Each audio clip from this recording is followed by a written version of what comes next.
John, Wooly. we watched Superman. Yeah. James Gunn's new movie. And I don't know what the expectations you had going into it were. You know, I had heard a couple things on the winds. The things I did hear sounded interesting enough to be like, okay, let's go see what's going on here. Because I heard someone say the least interesting thing about him is his powers. And I was like, okay. Also, James Gunn's pretty good. Let's see what's going on here. Yeah.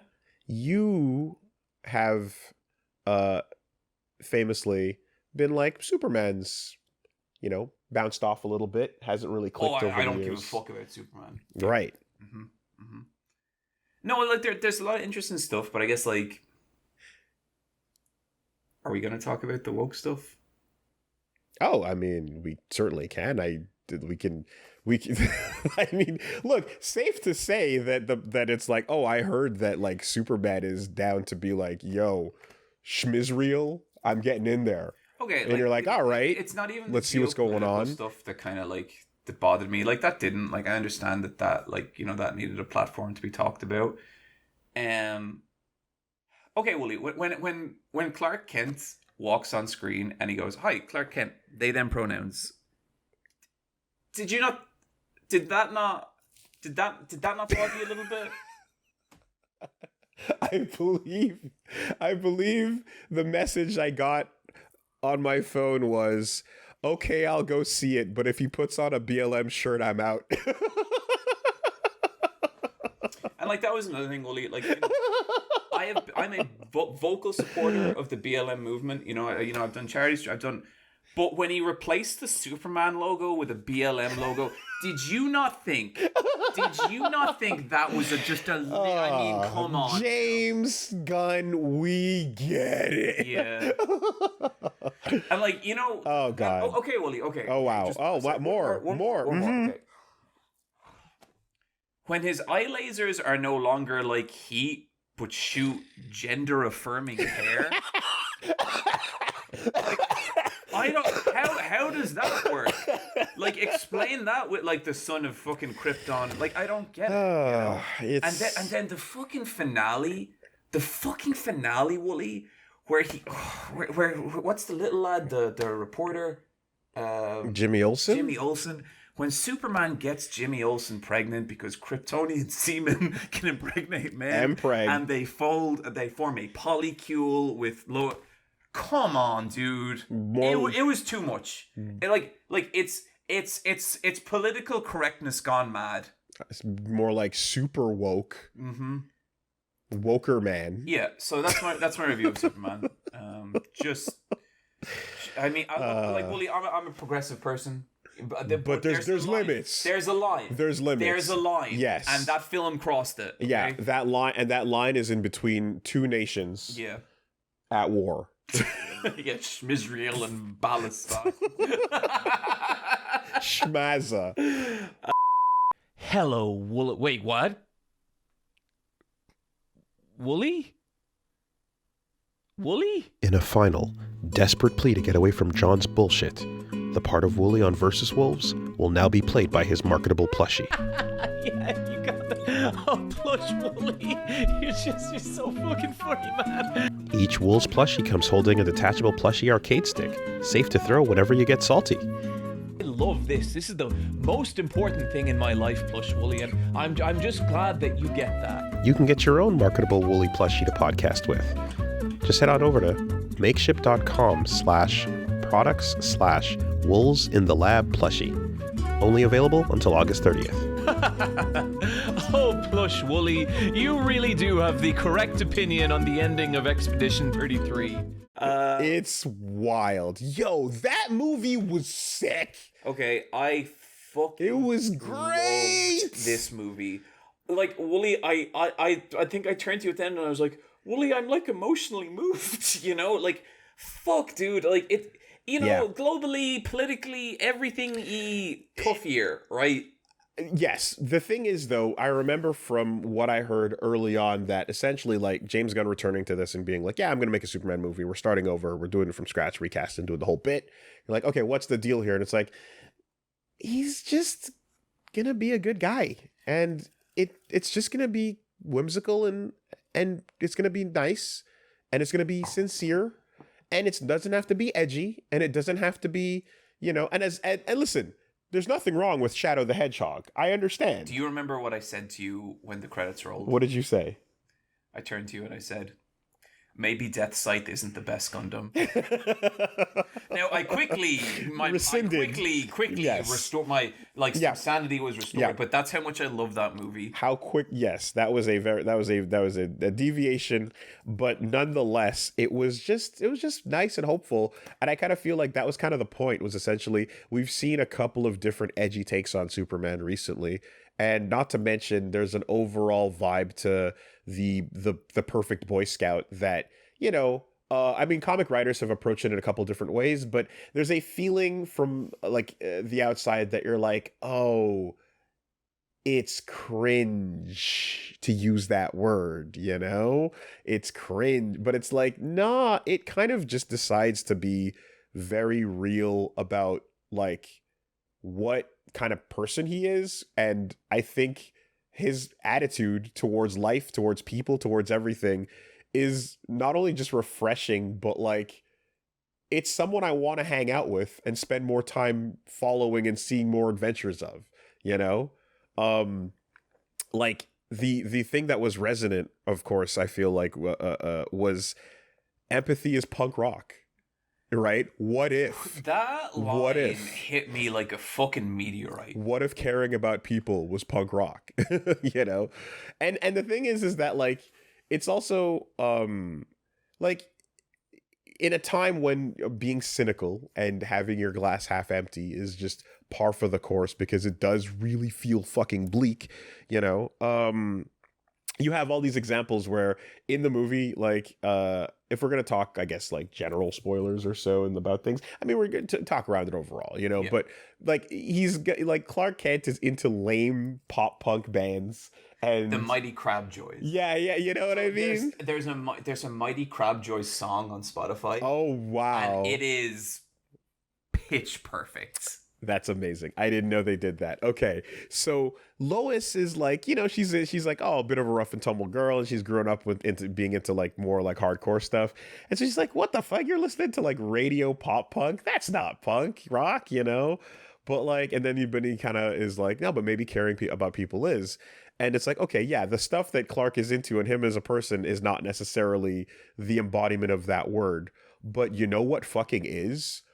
Being willing to step in between an authoritarian government and the people that they're trying to crush, being anti-fascist, being actually fuck the political climate and what the government is saying we should not or should do.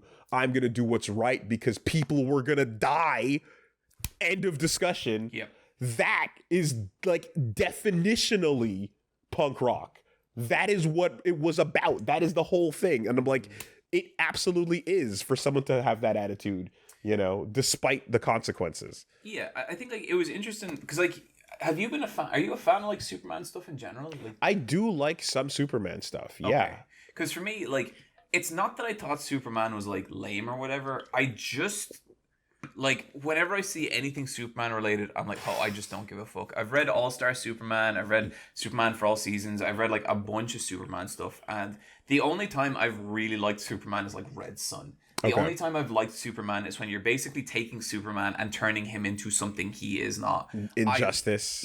Injustice, sure. Dark Superman. I really liked I actually really like the Man of Steel movie, but more so because I love the action in it and that short-haired Kryptonian girl. Okay, she's sick. Not fucking her. She is sick. She does her teleport dash combo. Yes, it's really so sick. And listen, yeah, I get it. Live action Dragon Ball is fun to watch. And so when exactly live action Dragon Ball, the action in that movie is great. Yeah. But then but the truth is I never understood the appeal of Superman. I never ever got it.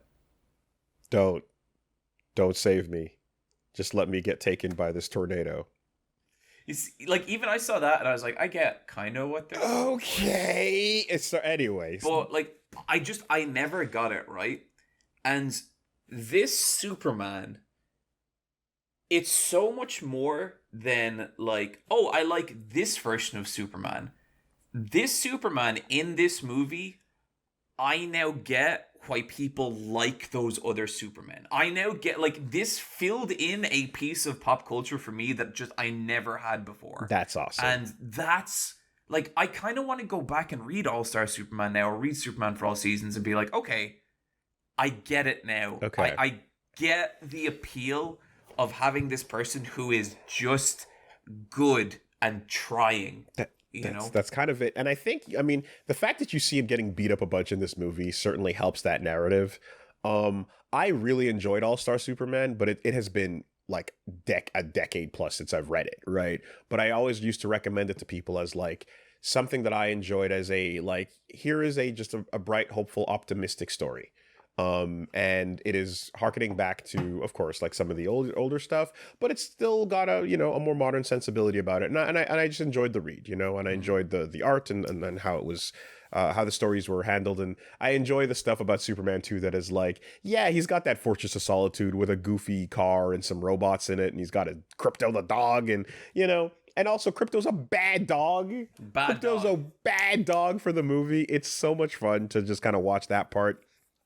There's the parts where, James Gunn is of course going to like pluck, not just the most obvious, but you're going to get your Mr. Terrifics in there. Who was fantastic. Excellent character. So much fun. And like the more obscure, the more he can make you care about somebody you never gave a shit about. Like the more he gets his rocks off. Like James Gunn loves doing that. Loves that shit. I think what I loved about Mr. Terrific is he nearly felt like a character from a Marvel movie. I know what you mean. But being like, yeah, I know what you mean. It totally worked. His detachment and always tiredness, you know. And Guy Gardner is a character that has been like, that's another favorite in the background for a long time now. And picking that Green Lantern to show up and get Nathan Fillion doing the attitude properly, which is, you're like, he's a good guy, but God, what an asshole. And just with the worst fucking haircut. Yep. Like when I saw him in the film, I was like, whoa, that looks like shit. Yep. And then later on, someone's like, your hair looks like shit. And it's like, okay, okay, they know. No, it's the old monk bowl cut, Yeah. And like, he's just, he's notoriously like, oh, you're a lantern? Okay. But he nails it. He's exactly that asshole. And like there's always these moments of like he says dumb shit, but then he does a really sick thing and you're like, damn, that was pretty fucking cool, guy. And then Hawk Girl, not in a whole lot, but great. So good. She's also, I'd say, the most well known of that group or so. So I think, James is like, who she is. It'll be fine. The most petty Lex Luthor of all time. Oh my God, he was so good. Just so little good. petty I Bezos. love that actor. He's been Skins, and it's been really great, like watching him over the course of his career. Yucking and it up. This is like I know he was already famous, he was already successful, but I feel like this is a huge breakout role for him. I love how self-aware he is of his flaws and is like, I don't care, like that's always really fun. And then like he has this girlfriend who's just like constantly taking selfies, and the way the little selfie subplot culminates, it adds so much more to her character, because like, no wait, she had shit going on the entire time too. 100%, yeah.